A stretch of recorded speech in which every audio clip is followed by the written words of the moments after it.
Okay, so hello everyone. Today we will continue our previous lecture. Okay, so in previous lecture we have discussed about the population density. Okay, so in this lecture we will discuss about the natality. Okay, we will discuss about the natality. So basically, natality, it is addition of new individuals into the parent population by means of reproduction. याचा अर्थ काय, जी actual population आहे, population size आहे, तर त्यांच्यामध्ये नवीन individual म्हणजे नवीन जे offspring आहेत, ओके, नवीन यांची जी काही ऍडिशन होते त्याच्यामध्ये, त्यांना पिल्ले झाल्यानंतर किंवा ऑफस्प्रिंग झाल्यानंतर, सो ऍक्च्युअल जी साईज आहे त्याच्यामध्ये नवीन यांची ऍडिशन होते, इंट्रोडक्शन होतं आणि पॉप्युलेशनची साईज वाढते, पॉप्युलेशन नंबर जो आहे तो वाढतो, त्यालाच म्हटलं जातं नॅटॅलिटी. ओके, सो डेफिनेशन सांगायची झाली नॅटॅलिटीची तर ती अशी होती, it is the addition of new individuals to the parent population or the population by means of, आता हे महत्वाचं आहे, सो ऍडिशन होते न्यू इंडिव्हिज्युअलची, परंतु ती कोणत्या मार्गाने होते, by means of birth, hatching, germination, budding, fission और cloning. So birth, hatching, germination, budding, fission और क्लोनिंग या मेथडने जर नवीन इंडिव्हिज्युअलची ऍडिशन झाली ऍक्च्युअल पॉप्युलेशन मध्ये तर त्याला म्हटलं जातं नॅटॅलिटी. आता हे सगळे कशाच्या मेथड्स आहेत, so these are the types of reproduction or the methods of reproduction. Okay, reproduction म्हणजे काय, तर रिप्रोडक्शन झाल्यानंतर काय होतं, नवीन जे काही इंडिव्हिज्युअल्स आहेत ते जन्माला येतात, बरोबर की नाही असं. सो या नॅटॅलिटी मध्ये म्हणजे आता आपण काल पाहिलं होतं की पॉप्युलेशन डेन्सिटी, एखाद्या ठिकाणावरून जे काही अॅनिमल्स राहतात त्यामधले काही जण ती जागा सोडतात आणि दुसरीकडे जातात. ओके, म्हणजे दुसऱ्या ठिकाणच्या पॉप्युलेशन मध्ये जाऊन ते ऍड होतात, तर त्याला नॅटॅलिटी म्हणता येईल का, नाही, ते मायग्रेशन झालं, परंतु त्याने देखील पॉप्युलेशन वाढते, इथे देखील पॉप्युलेशन वाढते. So natality, by means of natality population size increases. Okay, population size जी आहे ती वाढते, परंतु इथे महत्वाचा मुद्दा असा असतो की ती पॉप्युलेशन साईज जी वाढते ही by means of reproduction. Okay, reproduction झाल्यानंतर नवीन जे इंडिव्हिज्युअल्स तयार होतात, जे पिल्लांना जन्म येतात किंवा बिया तयार होतात, त्या जर्मिनेट होतात आणि नवीन प्लांट येतात, बरोबर की नाही.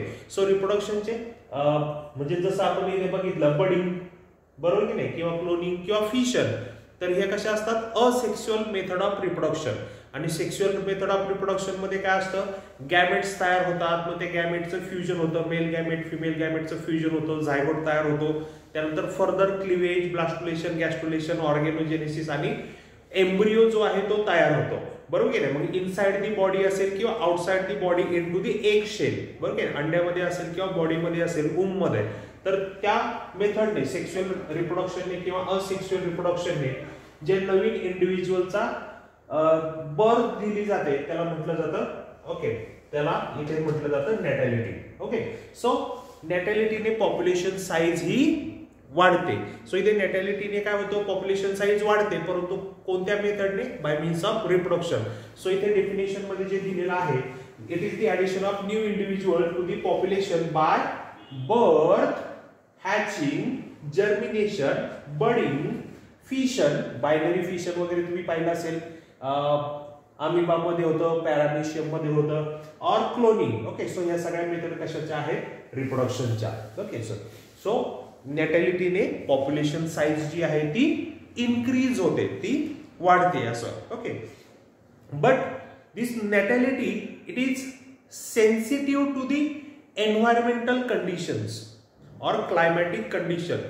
म्हणजे नॅटॅलिटी जो आहे, ही जी नॅटॅलिटी आहे तर ती सेन्सिटिव्ह असते कशाला, एन्व्हायरमेंटल कंडिशन्सला. म्हणजे काय, नवीन इंडिव्हिज्युअलची भरती होते, बर्थ नाही, पण जन्मदर जो आहे किंवा जन्म देण्याची जी प्रोसेस आहे त्यावरती, किंवा रिप्रोडक्शनचे जे सायकल आहे किंवा रिप्रोडक्शन जी आहे याच्यावरती एन्व्हायरमेंटल कंडिशनचा किंवा क्लायमॅटिक कंडिशनचा, सभोवताली जे काही वातावरण आहे तर त्याचा परिणाम होत असतो. म्हणजे जर आपण एन्व्हायरमेंट म्हणजे आपण पाहिलं ecosystem, it is the interrelationship between the biotic and abiotic components, बरोबर की नाही. पण खायला अन्न जर पुरेसं नसेल फूड कमी असेल, पाणी कमी असेल, अशा वेळी जनरली ॲनिमल्स जे आहे ते नवीन इंडिव्हिज्युअल्स म्हणजे बर्थ द्यायचं टाळतात. कारण पिल्लांना जन्म दिल्यानंतर जे काही दूध पाजणं असेल किंवा त्यांना फूड अवेलेबिलिटी असेल तीच नसणार आहे. मग अशा कंडिशनमध्ये नॅटॅलिटी रेट कमी होतो. आणि फूड खूप सारं अवेलेबल आहे, भरपूर प्रमाणात आहे. क्लायमॅटिक कंडिशन्स आयडियल आहेत, टेम्परेचर आयडियल आहे, ओके, सुटेबल टेम्परेचर आहे. अशा कंडिशन्समध्ये ॲनिमल्स जे आहे ते त्यांच्यामध्ये नॅटॅलिटी रेट हा वाढलेला आपल्याला दिसतो जेव्हा सगळ्या कंडिशन्स आयडियल असतील तेव्हा. ओके, so natality it is sensitive to the environmental conditions और climatic conditions. Okay, so the maximum number of or maximum natality असं आपण म्हणूया, the maximum natality it can be seen in ideal environmental conditions. म्हणजे ज्यावेळेस सर्व conditions suitable असतील, food availability भरपूर सारं फूड अवेलेबल असेल, वॉटर भरपूर सारं असेल, टेम्परेचर अगदी आयडियल, जे टेम्परेचर हवं ते टेम्परेचर असेल, बरोबर की नाही, कोणत्याही प्रकारचा फिजिओलॉजिकल स्ट्रेस त्या ॲनिमल्स वरती नसेल, तो इंडिव्हिज्युअल फिजिकली फिट असेल, तर अशा वेळेस त्या पॉप्युलेशनमध्ये नॅटॅलिटी रेट हा आपल्याला जास्तीत जास्त पाहायला मिळतो, मॅक्झिमम नॅटॅलिटी. सो आयडियल कंडिशन्समध्ये मॅक्झिमम नॅटॅलिटी आपल्याला पाहायला मिळते. परंतु एन्व्हायरमेंटमध्ये अशी आयडियल कंडिशन्स आपल्याला पाहायला मिळत नाही. प्रत्येक वेळेस त्या पॉप्युलेशनचे जे काही इंडिव्हिज्युअल्स आहेत, मेल फिमेल्स असतील, generally females they give birth to the young ones, right, किंवा एग देण्याचं काम देखील त्यांचं असतं. सो काही ना काही स्ट्रेस, फिजिओलॉजिकल स्ट्रेस असेल, एन्व्हायरमेंटल स्ट्रेस असेल, तर त्यांच्यावरती असतो. सो एन्व्हायरमेंटमध्ये आपल्याला आयडियल कंडिशन्स पाहायला मिळत नाहीत असं. Okay, so natality rate. So what is natality rate?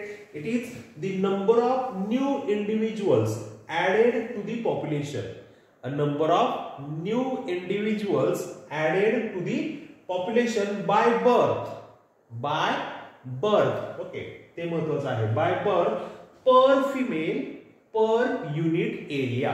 So ही झाली नॅटॅलिटी रेटची definition. Okay, it is the addition of new individuals to the population by birth per female per unit area.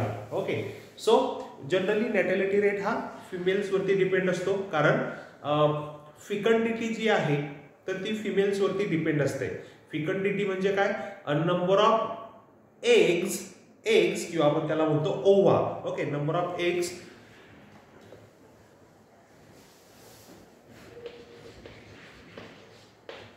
किंवा आपण त्याला ओवा देखील म्हणतो, बरोबर की नाही.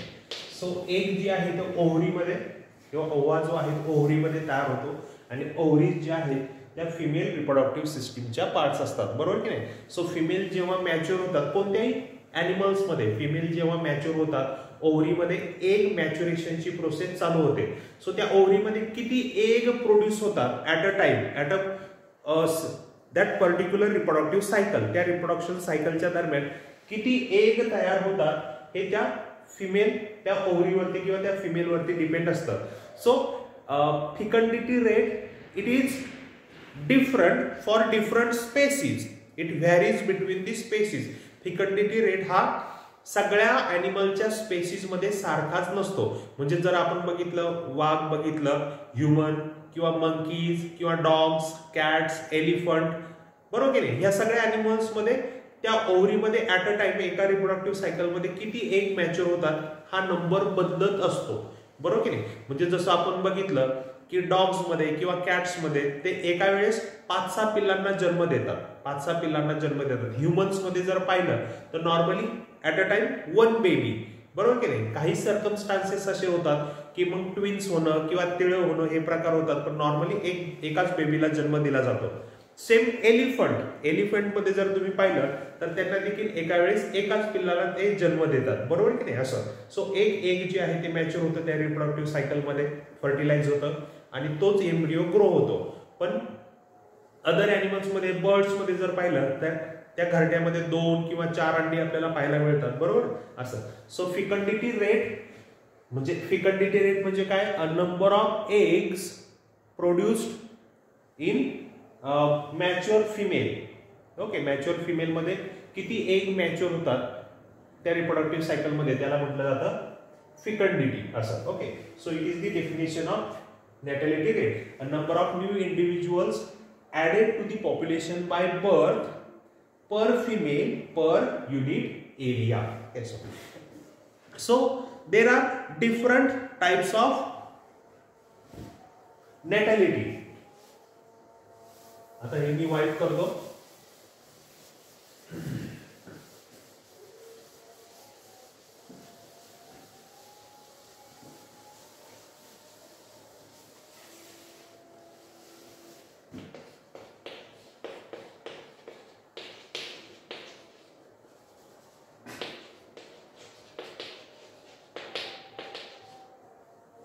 Types of नॅटॅलिटी. त्यामध्ये पहिली जी आहे ती मॅक्झिमम और potential नॅटॅलिटी.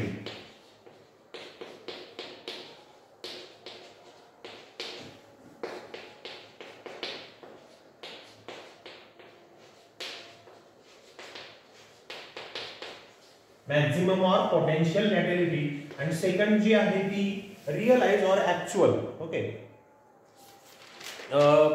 ecological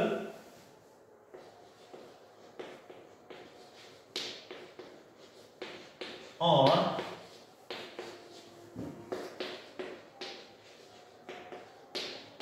realized natality.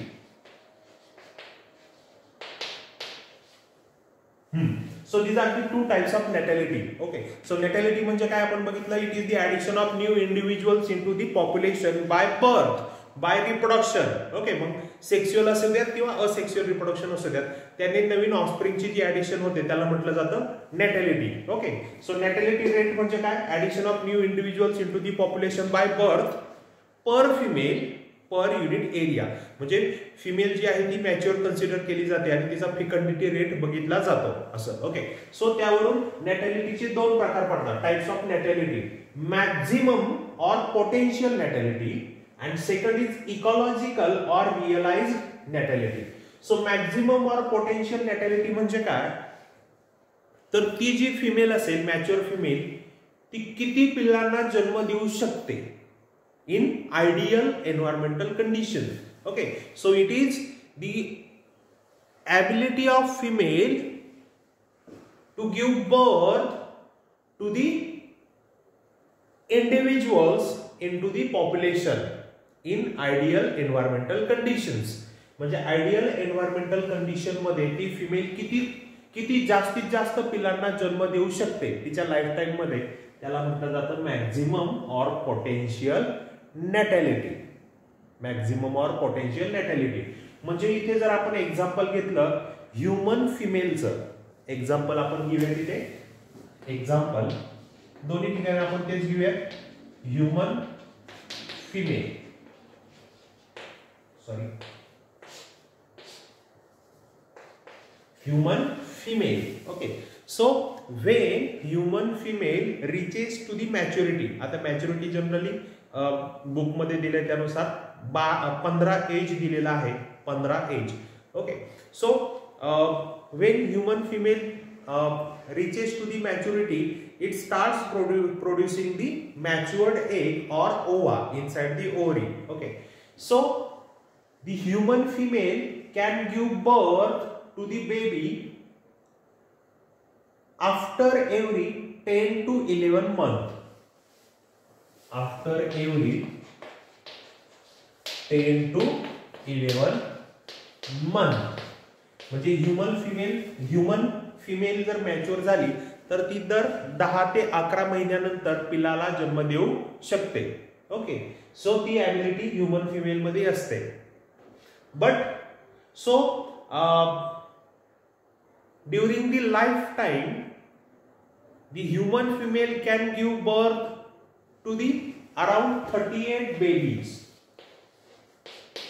Okay, म्हणजे ते जे काही मॅच्युअर फेज असते त्या दरम्यान ह्युमन फिमेल 38 मुलांना जन्म देऊ शकते. 38 बेबीज तिला होऊ शकतात. सो ही झाली maximum or potential नॅटॅलिटी in ideal environmental conditions. Okay, so it is the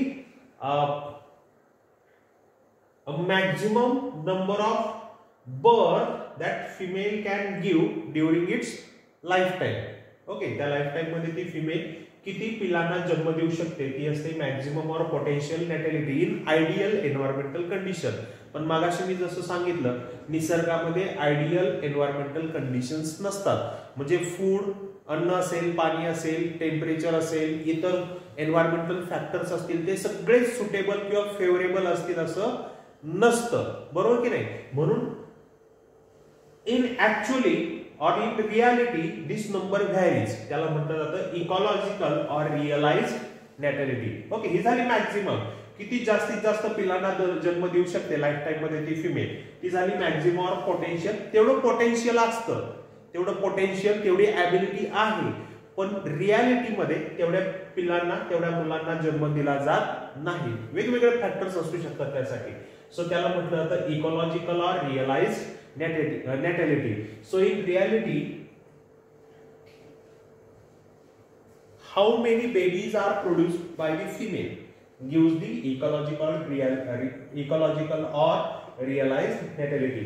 reality मध्ये ऍक्च्युअली किती बेबीला जन्म दिला जातो, किती पिल्लांना जन्म दिला जातो त्याला म्हटलं जातं ecological or realised natality. Again there are physiological factors which are limiting to both the natalities. Physiological म्हणजे काय? जे फिजिकल स्ट्रक्चर आहे किंवा फिजिकल ॲबिलिटी आहे ती देखील कन्सिडर करावी लागते. असं म्हणजे ती फिटनेस किती आहे, तेवढा फिट आहे का, तो इंडिव्हिज्युअल बघितला जातो असं. So ecological or realised natality. So आपण देखील इथे एक्झाम्पल घेऊयात ह्युमन फिमेलचं. So maximum or potential natality मध्ये आपण काय पाहिलं? Human female can give birth to the baby after every 10 to 11 months. दर 10 ते 11 महिन्यानंतर ह्युमन फिमेलला एक बेबी होऊ शकतं मॅच्युअर झाल्यानंतर. ओके, मग ती मॅच्युरेशनची फेज संपेपर्यंत, आणि ती फेज असते साधारण 15 ते 45 इयर, 15 to 45 इयर्स. सो या टाइम दरम्यान ह्युमन फिमेलला 38 मुलं होऊ शकतात. ही झाली maximum or potential natality. But in रियालिटीमध्ये एवढी मुलं होतात का? तर नाही होत. So there are again various factors. So त्याला म्हटलं जातं ecological or realised natality. Okay, म्हणजे एक मुलं होत असेल, 2 मुलं होत असतील, 3, 4 मुलं होत असतील, बरोबर की नाही? असं पूर्वी जेव्हा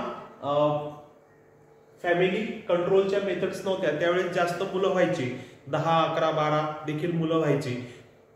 परंतु आता ठराविक गव्हर्नमेंट रेग्युलेशन्स आहेत, नॉर्म्स आहेत, बरोबर की नाही? मग तेवढीच मुलं त्यांना होतात असं. So ecological or realised natality, रियालिटीमध्ये किती मुलं जन्माला घातली जातात ती असते इकॉलॉजिकल ऑर रिअलाइज्ड नॅटॅलिटी असं. So realised नॅटॅलिटी it depends on the fertility rate. Fertility rate म्हणजे किती मुलांना जन्म दिला जातो असं. यामध्ये काय राहिलं का अजून?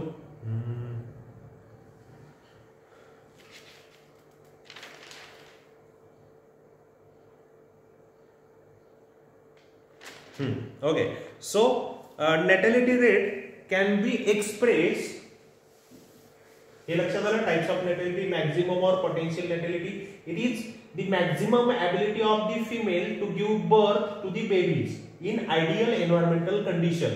आयडियल एन्व्हायरमेंटल कंडिशन मध्ये म्हणजे सगळ्या कंडिशन्स फेवरेबल आहे, कोणत्याच प्रकारचा स्ट्रेस नाही, सगळं सुटेबल आहे, त्यावेळेस ती फिमेल किती जास्तीत जास्त पिलांना जन्म देऊ शकते तिच्या लाईफ टाइम मध्ये मॅच्युरेशन फेज मध्ये, त्याला म्हणतात maximum.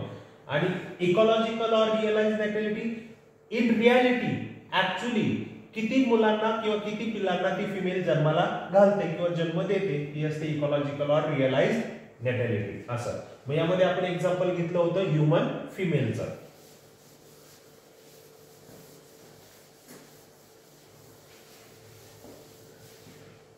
So the natality can be expressed by mathematical formula as absolute natality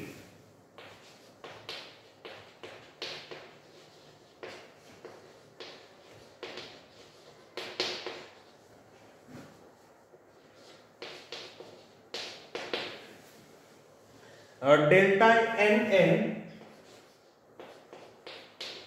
upon delta t, and the second is specific natality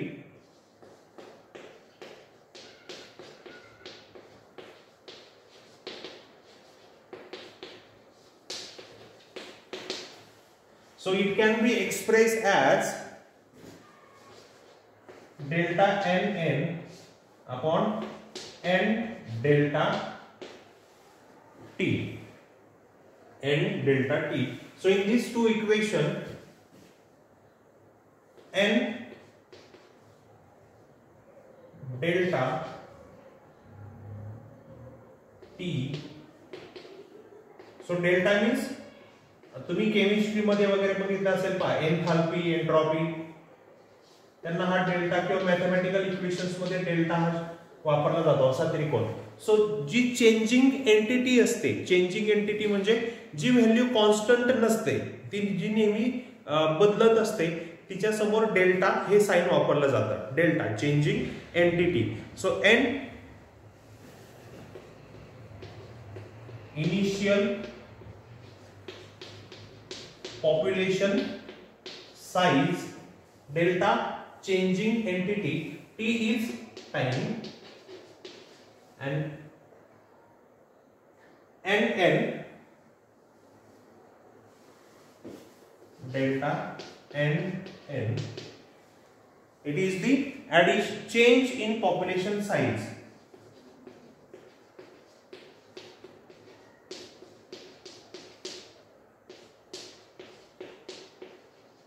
by birth. हे महत्वाचं आहे, by birth, change in population size by birth. So the natality can be expressed by these two equations. Absolute natality capital B is equal to delta capital N upon delta t, and specific natality small b is equal to delta n upon n delta t.